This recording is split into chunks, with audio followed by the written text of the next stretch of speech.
ഇഞ്ചി കൃഷി ചെയ്യുമ്പോൾ നമ്മൾ മറ്റുള്ള വിളകൾക്ക് കൊടുക്കുന്നതിനേക്കാളും കുറച്ചധികം ശ്രദ്ധ കൊടുക്കേണ്ടത് ആവശ്യമാണ്. ഇഞ്ചി കൃഷിയിൽ പ്രധാനമായും ഉണ്ടാകുന്ന ഒരു കുമിൾ രോഗമാണ് മൂട് ചീച്ചിൽ, അല്ലെന്നുണ്ടെങ്കിൽ കടചീച്ചിൽ എന്ന് പറയുന്നത്. ഞാൻ നട്ടു വളർത്തിയിരിക്കുന്ന ഗ്രോ ബാഗിൽ നട്ടു വളർത്തിയിരിക്കുന്ന ഇഞ്ചിയിൽ ഒരു മൂട്ടിൽ മാത്രമാണ് ഇങ്ങനെ ഒരു കടചീച്ചിൽ അസുഖം ഉണ്ടായിരിക്കുന്നത്.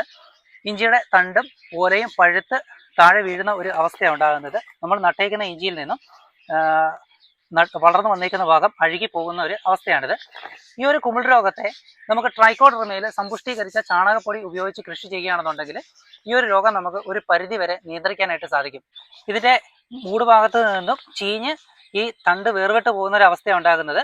ട്രൈക്കോഡെർമ എന്ന് പറയുന്നത് ഒരു മിത്ര കുമിളാണ്. ഞാൻ ട്രൈക്കോഡെർമയിൽ സമ്പുഷ്ടീകരിച്ച ചാണകപ്പൊടി കൊണ്ട് തന്നെയാണ് കൃഷി ചെയ്തത്. അതുകൊണ്ടാണ് ഈ ഒരു ഗ്രോ ബാഗിൽ മാത്രമേ ഈ ഒരു അസുഖം വന്നിട്ടുള്ളൂ. ബാക്കിയുള്ള ഗ്രോ ബാഗിലെല്ലാം നല്ല ആരോഗ്യത്തോടു കൂടി തന്നെയാണ് ഇഞ്ചി വളരുന്നത്. ട്രൈക്കോഡെർമയിൽ സമ്പുഷ്ടീകരിച്ച ചാണകപ്പൊടി ഉപയോഗിച്ച് കൃഷി ചെയ്ത് കഴിഞ്ഞാൽ ഒരു പരിധിവരെ നമുക്കിതിനെ നിയന്ത്രിക്കാനായിട്ട് സാധിക്കും. ഇങ്ങനെ ഒരു അവസ്ഥ വന്നു കഴിഞ്ഞാൽ നമുക്ക് എങ്ങനെ പരിഹാരം കണ്ടെത്താമെന്ന് നോക്കാം. കോപ്രോക്സി ക്ലോറൈഡ് എന്ന് പറയുന്ന COC കോപ്രോക്സി ക്ലോറൈഡ് 3 ഗ്രാം 1 ലിറ്റർ വെള്ളത്തിൽ, ഇതൊരു കുമിൾനാശിനിയാണ്, 1 ലിറ്റർ വെള്ളത്തിൽ 3 ഗ്രാം എന്നുള്ള രീതിയിൽ നന്നായി ലയിപ്പിച്ച് ചെടികളുടെ കടഭാഗം നന്നായി നനയുന്ന രീതിയിൽ ഒഴിച്ചു കൊടുത്തു കഴിഞ്ഞാൽ നമുക്കിതിനെ ഒരു പരിധി വരെ നിയന്ത്രിക്കാനായിട്ട് സാധിക്കും. പൂർണ്ണമായ ഒരു നിയന്ത്രണം അല്ല, ഒരു പരിധിവരെ മാത്രമേ നമുക്ക് ഈ ഒരു രോഗത്തെ നിയന്ത്രിക്കാനായിട്ട് സാധിക്കത്തുള്ളൂ.